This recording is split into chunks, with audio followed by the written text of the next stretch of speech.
Good morning. Happy Sunday to you. Happy Sunday to everyone this morning. Man, I'm trying to tell y'all, we are really going for a real roller coaster ride. And it seems like the ride is on its way down here in America. You know, I was just sitting here and I got a phone call from a girlfriend who had been telling me about friends of hers, no people that I know, that actually had moved into a storage unit. You got people here in America that are actually setting up house inside of a storage unit to be able to make ends meet, to be able to live, to be able to have shelter, to be able to keep a roof over their head. It has gone to the point where they're actually moving in storage units. Now, storage units, if you know what a storage unit is, you know a storage unit is made just for that, for you to put storage, for you to have extra place to put miscellaneous items that you cannot put in your home, or that you want to just store away for seasonal, like your Christmas trees and things of that nature, your lawnmowers, your tools and things of that nature, is what's supposed to be in a storage unit. Who would have thought that we would get to a place in America where now people are actually living in a storage unit and actually making it home? It's almost like setting up camp. And the sad part about this is these storage units that they're putting themselves in are very dangerous. These boxes have no windows. These boxes have no air circulation. These boxes have no heat control, climate control going on within most of them, because the ones with climate control are very expensive and they monitor those a lot, from what I do understand and what I do know about climate control storage. Now, I'm a woman that used to buy storage units back in the day to help supplement income when I was in my younger years, and I used to go into these storage units and empty the storage units and sell the contents of the storage units just to make extra money so I could feed myself. And you know, during that time, you don't really understand that you're buying storage units, you know, and you're making a profit off of these things, but yet this is somebody else's loss. And you don't think about that when you're young and you don't understand nothing. But as you get older, you do understand some of that. So as I got older and begin to understand, I begin to give more back to the world, give more back to the community. Because when you know better, you do better, right?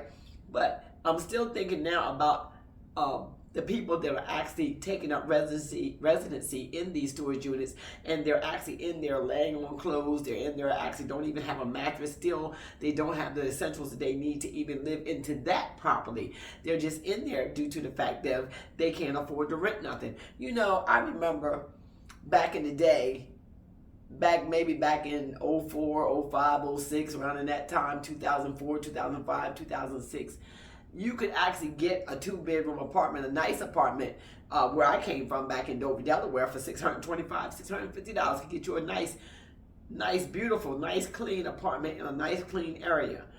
And so I believe that a lot of the people that are going through right now don't understand the fact that the economy has changed so much to the point where they're looking for them same price ranges, $650, $750, $800 for a good 2-bedroom apartment, to be in today's economy, and it's just not there. So because it's just not there, they're moving into the storage units and moving into the cars, moving into vehicles, and now it's to a place where that is being controlled to the point where it's against the law to be homeless.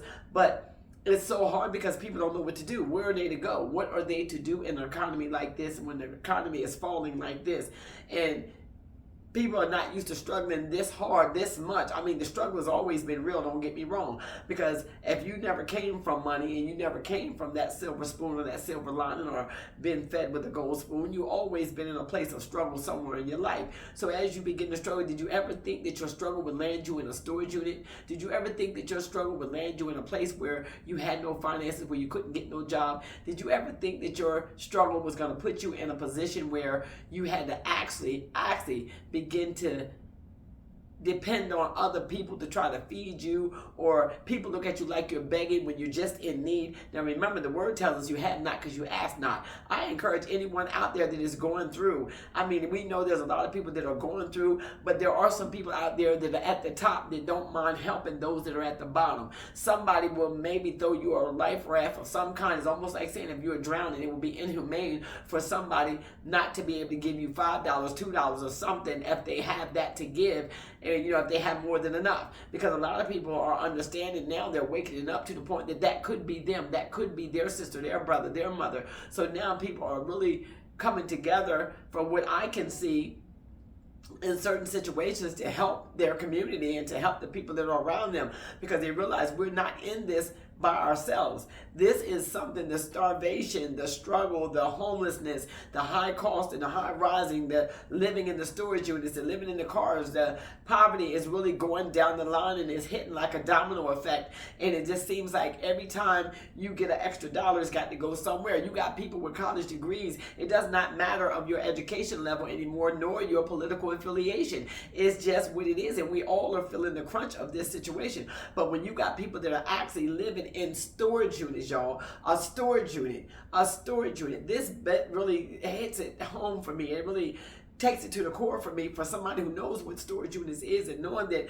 these storage units, these boxes can get real hot inside of there and they could be putting their own life in danger by living in such a situation. It's almost better if you take your chances outdoors. You know what I'm saying? Because at least you know what's around you. At least you know you get air. At least you know you can breathe. But to move yourself into a storage unit with no ventilation, with no fan, with no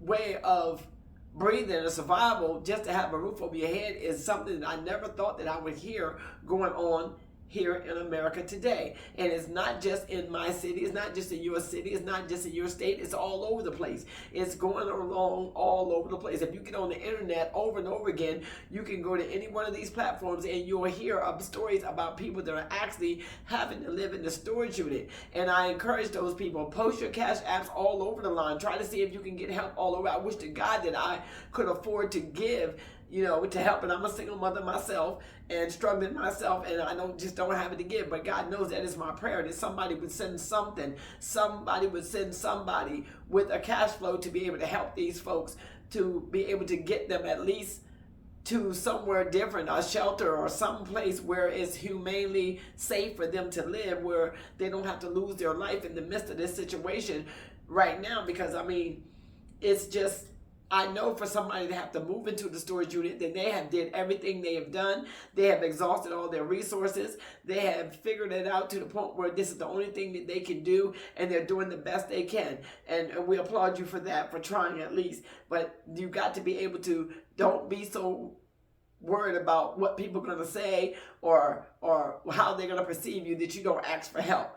Post your cash apps, post your Venmos, post everything you can possibly post. It maybe can get somebody to help you with, even if it's just to help you buy a meal, to help you get through. I can say or speak on this because I have been out here in these streets. I've been homeless before. I know what it's like to not have nobody to depend on, nobody to give you a dollar, nobody to, you don't know, nobody's coming to rescue, nobody's coming to help you. You feel like you got to fend for yourself. And most of the time it's because you ask not. And I did not ask. A lot of times I did not ask because I did not want people to say I told you so, or people say I had to help her up and this type of thing.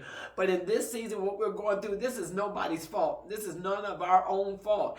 This is something that's just happening to good people. And it's because of greed, money, and power. But we, as the small people, we got to look out for one another. We got to speak up, and we got to say that we see it. We see you out there, and we see your struggle. We see your struggle. But it's just heartbreaking. It's so heartbreaking to see so many people are losing everything. It don't even feel normal. To the point where you even go to the grocery store and toilet paper. You live in this storage unit, so that means you got to have a way to use the bathroom. And then you can't afford to even buy the very thing that you need, the toilet paper, to clean yourself while you're in this situation. It's just such a hard thing to watch. And it's like seeing an animal on the side of the road. People would pull over for a dog, but yet and still they're not even going to pull over and pump their brakes to help my brother and my sister up off the street, up off the road, up out of the storage unit, up off the ground. These are human lives that we're talking about. Good, innocent people that have worked, people that have degrees, that are out here living in storage units, people that are actually able to get a job, but yet they're applying for jobs, and yet they're saying that the jobs are being denied. Their applications are being denied, and they're overqualified, or they're just not calling you back, or they're just not hiring, and you've been beating the pavement, and you're beating yourself up against the wall, and now you're losing everything. You've been put out to a place where your only thing you have that you feel you can afford to live in is the storage unit or your vehicle. And now they're making it so that it's against the law to be homeless. Where do the people go? Somebody type it in the comments. Type your thoughts about this in the comments. Type your thoughts about living in the storage unit. Have you experienced that of living in the storage unit? And if you have experience living in the storage unit, how did you take care of yourself? How did you protect yourself? Where did you use the bathroom? How did you lock your doors? How did you feed yourself in that storage unit? How did you manage your mental health in that storage unit? It's got to take a mental toll, I would think, on a person to be able to feel like they locked in this little box and they have nowhere else to turn and nobody to turn to. This is a big world out here, and it's a shame when you're out here and you got to feel like you're out here by yourself. You got to feel like that no matter what you've done or how good a person you is, you're out here because of no fault of your own, and you're trying to reach out and you're trying to talk to people that are supposed to be able to help you, like your local Social Security office, or you go to the food stamp office and you get doors slammed in your face and you're not eligible for this, you're not eligible for that, you don't have an address. It's just too much. It's too much. And the mental toll that it's taking on the American people is just outrageous. Outrageous. When you see people that are not used to living at the bottom, but yet they're being forced to the bottom. They're being forced to the bottom. They're being treated like a pauper. They're being treated like they're nothing, like they're nobody, and left like they're nobody. It's just a sad thing to go through. So, effing so, you have stayed here this long and you're not subscribed to the channel. Please consider subscribing to the channel.